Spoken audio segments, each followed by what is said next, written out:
Hello and welcome to a little look-see inside a different version of the circuit board for the Commodore 64. This one, if we look way down here, is assembly number 250407, artwork, which is typically covered by the soldering thing, but it starts with 25113. Oh look, there's some little capacitors. There's some big capacitors. I must learn more about recapping. There's a fuse. There are the joystick ports. There's the power switch, where you plug the power in. The cartridge port, the RF modulator that may or may not work and hardly anybody uses. There's the cover. Oh, look. I think I see a shadowy figure in the distance. Anyway, this one, you got to be careful with some of the boards, because what happened is the SID chip, which is the 6581, and the PLA chip in some boards are reversed. Now, the one thing about this board that I'm not incredibly crazy about, but you know, things happen, is that out of the main chips, and I'm sure the video chip is in the socket, because it generally is, but only 3 of the other chips. 3. Oh, what am I saying? 2 of the other chips are socketed, which means, of course, if there's something wrong, it means desoldering. Now, there is a couple of support chips that are indeed socketed, and that's always handy, but in terms of this entire machine, there's the SID chip in a socket, and there is a 6526 in a socket. Besides that, they're soldered in. And I understand that it costs less money, of course, to have things directly on the board. And there are, in fact, downsides to having things in sockets, because sockets, well, they can get dirty. And sometimes, you know, you'll always hear people saying, oh, you should reseat the chips. Well, that's because maybe some micro corrosion has come along and gotten in the way.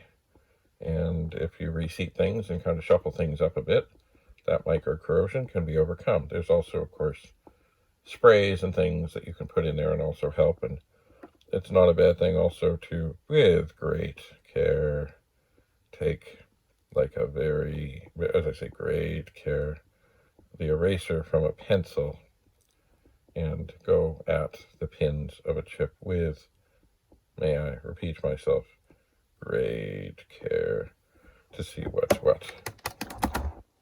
Of course, the main thing to do when any troubleshooting is only change one thing at a time. So like with this machine, whenever I get to it, I will certainly take out the SID chip. And by the way, the machine doesn't even need the SID chip to operate. So I would take out the SID chip and test it in another machine. And I would do the same with the 6526 and with the video chip and see what I see in terms, but remember, of course, the video chip is under here. Who could that be in the distance? Anyway, I would test all that I can. Even if I don't think they have anything to do with the trouble, it sure is a lot easier to verify that something is working when it's in a socket than not. And then, of course, it comes to the wonderful business of desoldering, which there are a number of ways to do it. Recently, I got a soldering iron that I quite like. It's kind of a combination of the plunger and the soldering iron, although there is one that I've used for a long time, and it is basically a red rubber ball on the end of a metal thing that's attached to what looks like pretty much a regular soldering iron that has a soldering head with a hole in it. And before you put the thing down, you squeeze the ball, and when you get the solder nice and hot, you release the ball, and that creates a suction, and hopefully all the hot, juicy solder sucks up into the ball. Does it always work? Well, no, it's not perfect, but nothing is. I often find I have to kind of take afterwards, once I've got most of the solder out, and tweak the area with the with the hole in the middle of the soldering iron and maybe pull the pin away from the side to make sure that things come loose. Sometimes, also, some traces that I guess are along ground lines, where the traces are much thicker. I'm just trying to look for one. Which, well, maybe this is kind of one. Let's just zoom in here. See those two traces, they're thicker. But they're not, remarkably. But anyway, in some places where traces are indeed thicker, you can have a little more trouble because the heat can get more easily dissipated. And anyway, desoldering is always a challenge. If you've got tons of money, there's all these desoldering stations and heat guns and stuff. And as I've said many times, somewhere I have a magical thing that is a desoldering iron. It has different sized heads that you put on for different sized chips. You let it heat up. You lay it on the side, one side of a chip, and gently pry up. Everything gets released. You do it on the other side, and the chip is out. This is good for, like, it wouldn't be bad on a thing like this. Like, if I go and I test every single chip in here and I find that they're good, and then I'm like, okay, well, what else could it be? And I haven't, much luck finding what it is. I could deem this board to be good for parts, not bother with the rest of it, but I can certainly get the chips out a lot faster with some desoldering creature like that. Now, somewhere I have that, somewhere it's in a box. I have no clue where it is. I've only been kind of looking for it for about, 30 years. But someday I will find it. Hallelujah. Anyway, so now, of course, if I were to, say, start with the PLA chip after I tested the chips and sockets and found that it was bad, chances are I would put a socket in, try another PLA chip, and maybe this machine would come back to life. Perhaps. The other thing, of course, I will do at some point, and I must consult people who know more about recapping than I, because that's most anybody, is I would suspect these three capacitors, as well as some of the other kind of tin can ones, are probably the candidates to be replaced. And if I was going to do that, I would make a list and try and figure out how many boards I had that I needed to do, and I would get a whole bunch at once. Because, of course, shipping is expensive, and chances are shipping, 5 or 6 sets of them cost about the same as shipping one set, or 10 sets, or whatever. And I will, of course, have to explore the possibility of these little pancake guys. I don't know if they need to be replaced or not. I just don't know. I don't know. There was a fellow, a filmmaker, at the World of Commodore, who was telling the story of how he wants to make a movie on I Adore My 64. And I will post things. I've already put some stuff up. I'll post some more things, but he told the story about how he was walking across his room with socks on, and I think touched the joystick port and felt a little surge, and then, took his 64 off to a repair place where they said, oh, yeah, no, it can't be fixed, and probably pointed at something to do with the RF modulator, which is up here, and said, oh, it's all epoxy, there's nothing we can do, but we'll pay you $25 for it. And I never liked dealers like that, where, of course, there was always the ever popular in going with the, when the IBM clones and things said, oh, it's the motherboard. Well, the Commodore 64 is the motherboard. And I've only once ever found one Commodore 64 that was completely ruined, destroyed, devastated, nothing good. Otherwise, there's always something that has lived. And usually there's many things that have lived. Many, many, many, many, many. Anyway, another story, and I may have told this before, and probably I have, was when I was in Florida and had a computer store, all these people kept on coming in, and they'd been bamboozled by this other guy who was supposedly an authorized dealer and all wonderful and such, saying that the only way you can get a hard drive on an Amiga is to buy a bridge board and have the bridge board run the hard drive through the IBM side and over to the Amiga side, which of course was and is crap. It's not the way. It's not the case, but you could certainly crank up the price of an Amiga 2000 by having everybody get a bridge card and then stick a hard drive on the other side. So we had to help Many people resolve their issues because, yes, that works, but it wasn't as fast, it wasn't as good, and it just wasn't true. I mean, one of the reasons I don't regret getting out of some of the things to do with computers is that there was a lot of people that don't know very much, but they act like they do, and people who know nothing believe them. So when you walk in and say, oh yeah, you want a hard drive?